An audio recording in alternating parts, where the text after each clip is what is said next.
Bonjour chers auditeurs, c'est All India Radio Delhi. Aujourd'hui nous sommes le 5 novembre 2020. Vous êtes à l'écoute du service français de All India Radio. Voici maintenant les informations présentées par Savita Piplani Taneja, responsable du service français de All India Radio. Tout d'abord les grands titres.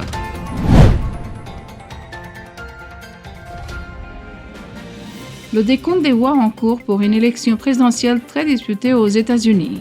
Le Premier ministre Modi présidera aujourd'hui la table ronde virtuelle des investisseurs mondiaux. Le chef de l'armée indienne Manoj Naravane commence sa visite de 3 jours au Népal en visitant les lieux religieux. L'ISRO va lancer le satellite d'observation terrestre EOS-1 le 7 novembre. L'Indonésie fait face à sa première récession en 22 ans alors que la pandémie de coronavirus continue à faire des ravages. Plus de 100 000 nouveaux cas de coronavirus rapportés aux États-Unis, une augmentation record d'un jour. Krasniki, le suspect des crimes de guerre au Kosovo, emprisonné et envoyé à La Haye. Le Bangladesh et les États-Unis commencent l'exercice naval conjoint Karat-Bangladesh 2020. L'Éthiopie ordonne une réponse militaire à la suite de la prise d'une base de l'armée à Tigray. C'étaient les grands titres. Voici maintenant les nouvelles en détail. Aux États-Unis, le décompte des voix est en cours pour l'élection présidentielle très disputée. La différence entre les candidats est très étroite dans les États tels que la Pennsylvanie, la Caroline du Nord, l'Arizona et la Géorgie. Selon la CNN, le candidat démocrate à la présidence, Joe Biden, mène la course avec 253 sièges et s'approche de la barre magique de 270, tandis que le président sortant, Donald Trump, mène avec 213 sièges. Dans le collège électoral de 538 membres, le vainqueur a besoin de 270 sièges pour être déclaré gagnant. Le champ de bataille clé de la Pennsylvanie pourrait ne pas avoir son décompte final aujourd'hui. Les responsables électoraux du Nevada disent qu'ils s'attendent à publier plus de résultats électoraux demain de l'État où 6 votes électoraux sont en jeu. Le président Trump a affirmé que certains efforts légitimes de décompte devraient cesser et il a tenté d'affirmer la victoire aux élections, tandis que M. Biden a exhorté à la patience alors que les votes continuaient à être comptés. Le gouverneur de Pennsylvanie, Tom Wolf, a déclaré que le processus du décompte de la voix de Philadelphie est transparent. Le résultat de l'élection présidentielle américaine est sur le fil du rasoir, avec M. Trump et son rival M. Biden au coude à coude dans les principaux swing États. Le Premier ministre Modi préside aujourd'hui la table ronde virtuelle des investisseurs mondiaux. Cette table ronde est organisée par le ministère des Finances et le Fonds national d'investissement et d'infrastructure.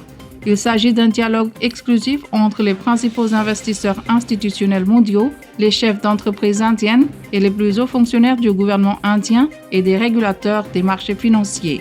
La table ronde verra la participation de 20 des plus grands fonds de pension et de souverains au monde, avec un total d'actifs sous gestion d'environ 6 000 milliards de dollars. Ces investisseurs institutionnels mondiaux représentent des régions clés, notamment les États-Unis, l'Europe, le Canada, la Corée, le Japon, le Moyen-Orient, l'Australie et Singapour.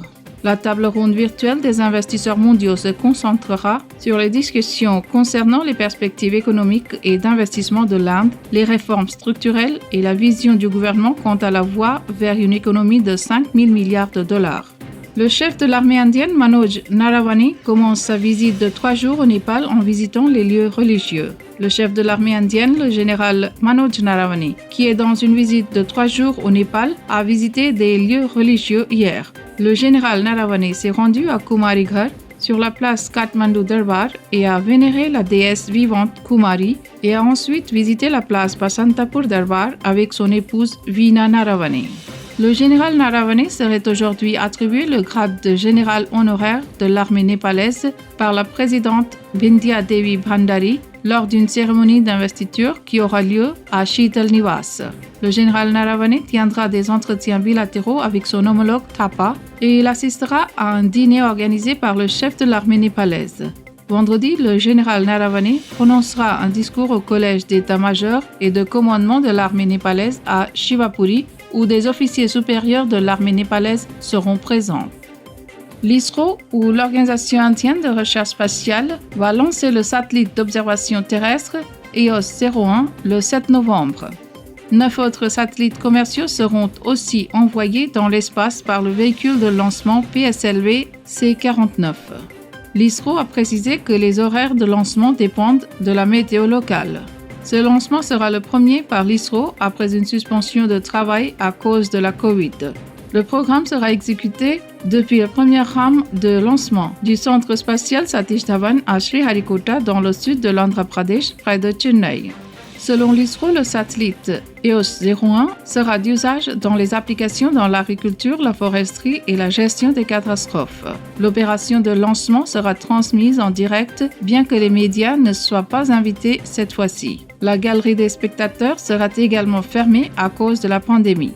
L'Indonésie fait face à sa première récession en 22 ans, alors que la pandémie de coronavirus continue à faire des ravages.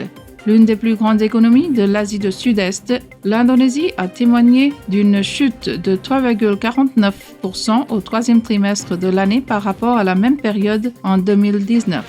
Après la chute de 5,32% dans le deuxième trimestre, cela a poussé le pays dans une récession. La dernière fois que cela s'est produit a été durant la crise financière en Asie en 1998. Les autorités du pays ont estimé qu'environ 3,5 millions de peuples pourraient perdre leur emploi en raison de ralentissement économique dû au coronavirus. L'Indonésie a le plus haut taux d'infection dans la région. Aux États-Unis, plus de 100 000 nouveaux cas de coronavirus ont été reportés, ce qui est une augmentation record d'un jour. Le chiffre signalé par la COVID Tracking Project est suivi par une forte augmentation des admissions à l'hôpital, ce qui suggère qu'il n'est pas uniquement dû à une augmentation de tests. Plus de 1100 morts liées au coronavirus ont été enregistrés mercredi. La pandémie de la COVID est éclipsée par la tension sur le décompte des voix au lendemain des élections américaines. Plus de 50 000 personnes à travers les États-Unis sont actuellement hospitalisées à cause de coronavirus, une augmentation de 64% par rapport au début octobre. Les taux de mortalité quotidiens dans le pays a aussi augmenté, bien qu'ils soient toujours inférieurs à ceux du début de la pandémie. Krasniki, le suspect des crimes de guerre au Kosovo, emprisonné et envoyé à La Haye. Jakub Krasniki, un politicien vétéran au Kosovo et ancien porte-parole de l'armée de la libération du Kosovo, a été emprisonné et transporté à La Haye, a déclaré le tribunal pour des crimes de guerre au Kosovo dans un communiqué. L'ancien homme de politique a été arrêté par des policiers lourdement armés lors d'une rafle à son domicile à la périphérie de Pristina. L'ancien président du Parlement, Krasniki, fera face aux accusations des crimes de guerre et des crimes contre l'humanité, a ajouté la Chambre spécialisée de Kosovo. Les détails de l'acte de l'acquisition contre lui n'ont pas été encore fournis. Le Bangladesh et les États-Unis commencent l'exercice naval conjoint Karat Bangladesh 2020. Les forces maritimes du Bangladesh et des États-Unis ont hier commencé le programme intitulé La Corporation à flot, préparation et formation Karat Bangladesh 2020 afin d'élargir la relation et la sensibilisation maritime entre les deux pays. D'après un communiqué de presse publié par l'ambassade américaine à Dhaka, cet exercice démontre l'engagement continu des États-Unis à travailler avec l'armée bangladesh pour répondre aux préoccupations communes au sujet de sécurité maritime et pour renforcer le partenariat afin de garantir la région Indo-Pacifique libre et ouverte. S'exprimant à l'occasion du programme inaugural en ligne, le contre-amiral Fred Kacher, commandant du groupe expéditionnaire d'attaque, a souligné qu'ils vont continuer à s'engager et à apprendre de la marine du Bangladesh.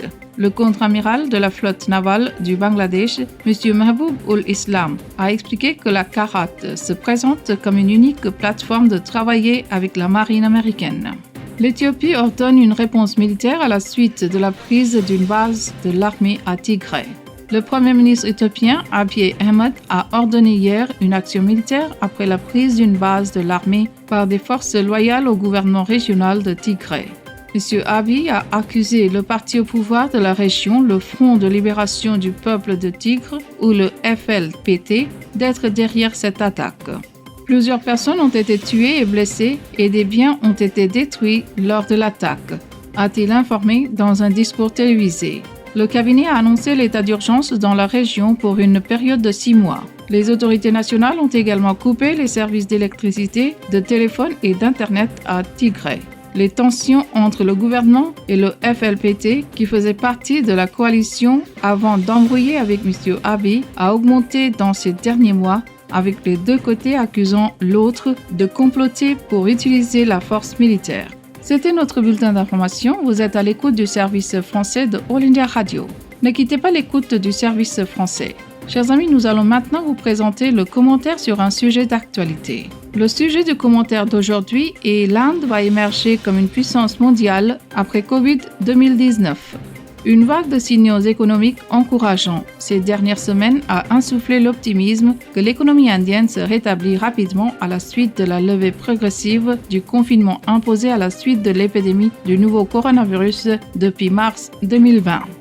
Avec la saison des fêtes en cours, les signes naissants du facteur du bien-être ont stimulé le renouvellement des activités dans les secteurs réels de l'économie en ces temps de pandémie, avec les nouvelles encourageantes de la hausse de la perception de la taxe sur les produits et services ou la TPS pour le mois d'octobre 2020, car plus de 1,05 milliard de roupies ont été glanées de la TPS en un seul mois.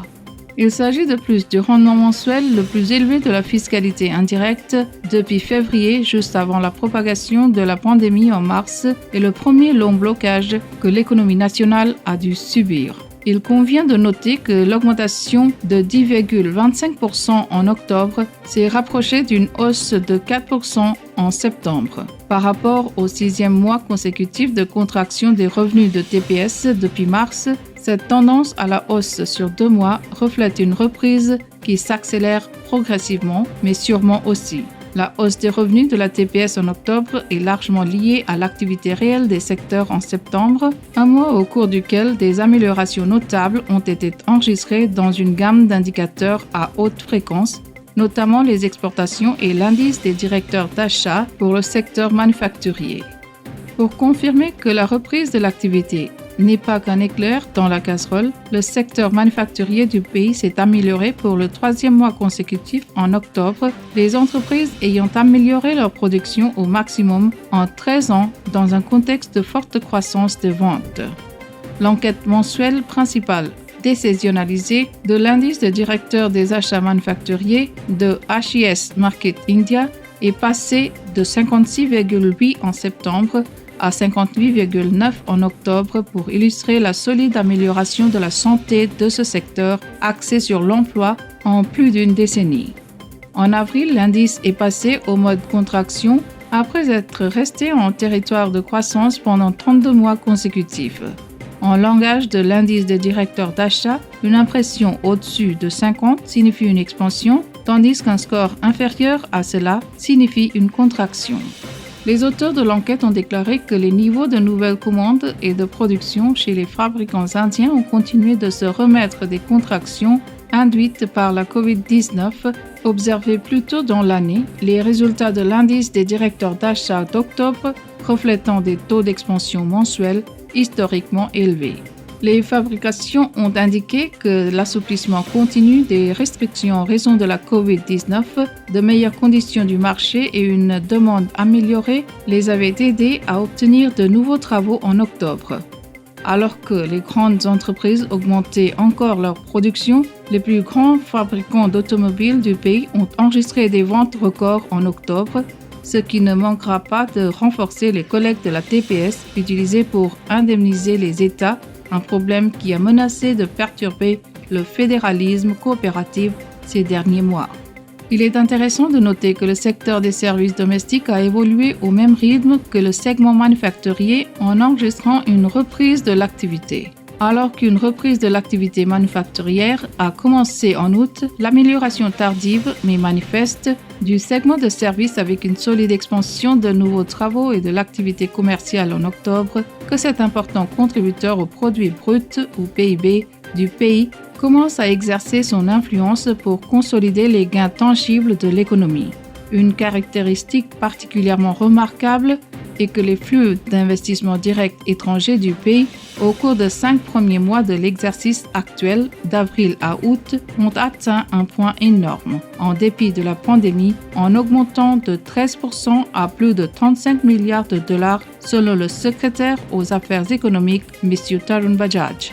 face à ce scénario économique optimiste qui se déroule, le Premier ministre Narendra Modi préside une réunion virtuelle avec 20 grands investisseurs mondiaux, dont plusieurs fonds souverains et fonds de pension, pour souligner l'attrait continu de l'Inde en tant que destination privilégiée des investisseurs dans la capitale aujourd'hui. Le message est fort et clair que dans la période incertaine posée par la pandémie à travers le monde, l'Inde reste un espoir de tirer l'économie mondiale car elle a le poids et aussi la capacité, avec plus d'1 milliard de personnes et un marché énorme, pour servir et être servi à son tour. Chers amis, c'était notre commentaire d'actualité. Le texte est rédigé en anglais par M. Srinivasan, journaliste principal, et c'est traduit et présenté par Savita Piplanitaneja, responsable du service français de All India Radio. Chers amis, vous êtes à l'écoute du service français de All India Radio. Nous venons maintenant à la fin de notre programme d'actualité. Merci.